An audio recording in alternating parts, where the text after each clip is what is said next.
আল্লাহ পাক আজকে আপনাকে হয়তো 1 কোটি টাকা দিয়েছেন, কালকে আল্লাহ না করুক 1000 টাকার জন্য মানুষের কাছে হাত পাততে বাধ্য করতে পারেন আল্লাহ পাক। এমনও কিন্তু দিন আসতে পারে, দিন সবসময় সমান থাকে না। আজকে আপনার কাছে 1 কোটি টাকা আছে, কিছু মনে হচ্ছে না, কালকে কে জানে আল্লাহ না করুক যে 1000 টাকা কারো কাছে চাইতে হচ্ছে, 1000 টাকার জন্য ঠেকে গেছেন, হতে পারে না? তো রিজিককে মানুষ তাজিম না করলে রিজিক দূরে চলে যায়। দুটো বিষয় খেয়াল রাখবেন, দুটো বিষয়। এক হচ্ছে মাঝে মাঝে মনের মধ্যে কিছু আমল করার ইচ্ছা আসে না? মনে হলো যে আচ্ছা একটু 10টা আয়াত পড়ি, মনে আসে না মাঝে মাঝে? এমন মনে হয় না? ওই সময় এই যে মনের মধ্যে যে এই ইরাদাটা জাগ্রত হওয়া, এটাকে আমরা বলি ওয়ারিদ। অন্য ভাষায় আপনি বলতে পারেন মেহমান। কি বলতে পারেন? এটা আল্লাহর পক্ষ থেকে আপনার কলবের মধ্যে মেহমান হিসেবে এসেছে। এখন আপনি যদি আমলটা করেন, সেই মেহমান বারবার আপনার কলবে আসবে। যদি আপনি ওই সময় আমলটা না করেন, মেহমান চলে যাবে, মেহমান অসম্মানিত হলে পরে আর আসবে না। একইভাবে রিজিক আল্লাহ পাক দিয়েছেন, এর তাজিম যদি করতে পারেন রিজিক বেশি আসবে। রিজিকের তাজিম সম্মান করতে না পারলে রিজিক আসবে না, বেশি কমে যাবে। উসমান রাদিয়াল্লাহু আনহু সবচেয়ে ধনী ছিলেন না? কেন জানেন? কেন? এটা কি জানেন কেন ধনী ছিলেন? একে তো তিনি প্রচুর দান সদকা করতেন, এটা তো আপনারা জানেনই। আরেকটা জিনিস অনেকে জানে না, তিনি উটের পিঠে বসেছিলেন, কিছু একটা খাচ্ছিলেন, এই 2-1টা দানা পড়ে গেছে নিচে। উটের পিঠ থেকে নেমেছেন, নেমে সেই দানা উঠিয়েছেন, পরিষ্কার করেছেন, ধুয়েছেন, আবার খেয়েছেন। তার এই 2-4টা দানার কোনো কিন্তু মানে পরোয়া না করলেও চলে, তার প্রচুর অর্থ সম্পদ আছে। এত অর্থ সম্পদ যে তাবুক যুদ্ধের দিন 30,000 সেনাবাহিনীর দায়িত্ব নিয়েছেন। 30,000 সেনাবাহিনীর দায়িত্ব নিয়েছেন। সেনাবাহিনী যাবে, থাকবে, খাবে, তাঁবু টাঙাবে, সব দায়িত্ব তার। 30,000 সেনাবাহিনীর দায়িত্ব নেওয়া কি চারটাখানি কথা? তো এই সাহাবী এই কয়েকটা খাবারের দানা উঠিয়ে খেলেন। নবী সাল্লাল্লাহু আলাইহি ওয়াসাল্লাম বলেছিলেন যে তোমাকে আল্লাহ পাক রিজিক বাড়িয়ে দিবে না কেন? তুমি রিজিকের যে তাজিম, যে সম্মান তুমি করো, এর বদৌলতে আল্লাহ পাক তোমাকে বেহিসাব রিজিক দিবেন। সব দুইটা বিষয় খেয়াল রাখবো।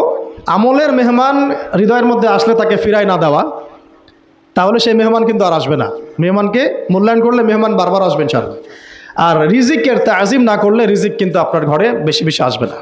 এমনি তো হারামের যুগ, এমনি সুদের যুগ, এমনি ঘুষের যুগ। অলমোস্ট এভরি ফ্যামিলি সুদখোর এখন, অলমোস্ট এভরি ফ্যামিলি। মেয়েরা স্পেশালি যারা শাশুড়ি টাইপের, আপনারা মাইন্ড করেন না, তাদের সাইকোলজি যে এতই নিচে নেমে গেছে এখন যে আমার মেয়ে জাহান্নামে যায় যাক, হ্যাঁ আমার মেয়ে জাহান্নামে যায় যাক, সমস্যা নাই, দুনিয়াতে সে যেন ভালো থাকে। এটা কেন বললাম?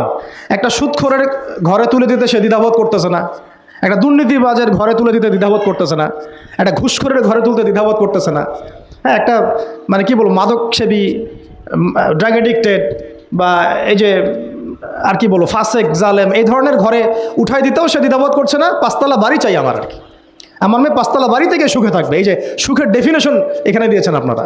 এই জন্য কত হাজার হাজার মেয়ের জীবন নষ্ট করে দিয়েছেন আপনারা।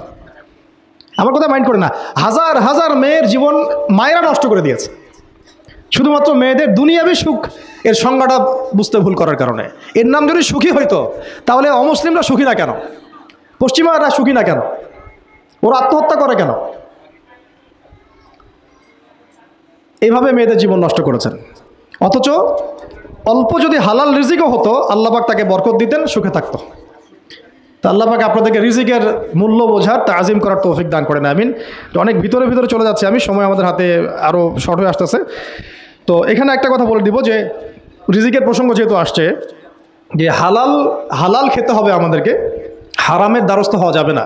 আপনার স্বামী যদি হারাম খায়, আপনি স্বামীকে বুঝান, তাকে ওই চাকরি ছেড়ে দিতে আপনি উৎসাহিত করেন।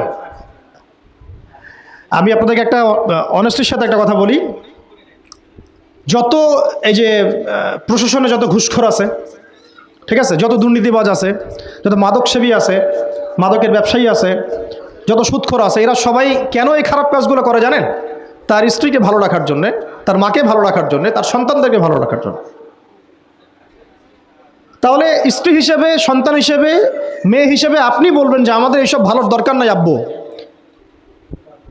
হে আমার প্রিয় স্বামী, আমার এসব ভালোর দরকার নাই, হে আমার ছেলে, আমার এসব ভালোর দরকার নাই, তুই হালাল পথে থাক, ওইখানে তুই আমাকে ডাল ভাত খাওয়া, আমি খুশি আছি। এইভাবে আপনারা তাদেরকে মোটিভেট করেন, দেখবেন সমাজে হারাম কমে গেছে ইনশাআল্লাহ। আর হারাম খাওয়া এই ছেলে মেয়েগুলোও কিন্তু মানুষ হবে না। হারাম খাওয়াতে ছেলে মেয়েগুলো রক্ত মাংস করে উঠছে, এরাও কিন্তু মানুষ হবে না। আল্লাহ পাক আমাদেরকে হালাল খাওয়ার তৌফিক দান করেন, এবং হালালের জন্য আপনাদের ভূমিকা অনেক বেশি। আমরা উত্তরবঙ্গ সহ দেশের বিভিন্ন জায়গায় সফর করে যেটা দেখেছি, যত সুদী এনজিও আছে না, এনজিওগুলোর মধ্যে মহিলাদের নামই বেশি, জানেন? মহিলাদের নাম বেশি সুদী এনজিওতে। তো এই দাওয়াতগুলো আমরা মা বোনদেরকে দিতে চাই যে কোন অবস্থাতে যেন হারাম রিজিকের দিকে আপনারা না ধাবিত হন, এবং রিজিকে তাজিম করেন, পরিবারের মধ্যে হৃদ্যতা ভালোবাসা বজায় রাখেন, একে অপরকে বিশ্বাস, সম্মান এবং শ্রদ্ধা করেন। ইনশাআল্লাহ তাআলা আপনাদের পরিবারও সুখী হবে, রিজিকও সুন্দর হবে এবং রিজিকে বরকত হবে ইনশাআল্লাহ।